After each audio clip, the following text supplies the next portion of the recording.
Lupakan sabda Ahesa, Wulan Guritno gandeng berondong laki, keciduk jalan bareng banjir cibiran. Wulan Guritno diisukan punya gandengan baru setelah putus dari sabda Ahesa. Sama seperti sabda Ahesa, gandengan baru Wulan Guritno ini juga merupakan seorang pria berondong. Namun, kelakuan Wulan pamer jalan bareng berondong justru menuai cibiran netizen. Pada video yang beredar di media sosial, Wulan terlihat tampil kasual. Wulan mengenakan kaos putih tangan lengan yang dipadukan dengan celana panjang abu-abu. Tak hanya itu, Wulan juga menambahkan kacamata sebagai aksesorisnya. Sementara di sampingnya, cowok berondong itu mengenakan sweater krim. Sambil berjalan, cowok berondong tersebut memuji mantan kekasih sabda Ahesa itu.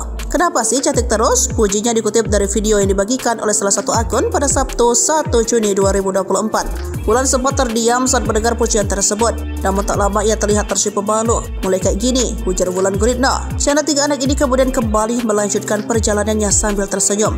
Namun cowok berondong di sampingnya tak menyerah, ia kembali memuji Wulan.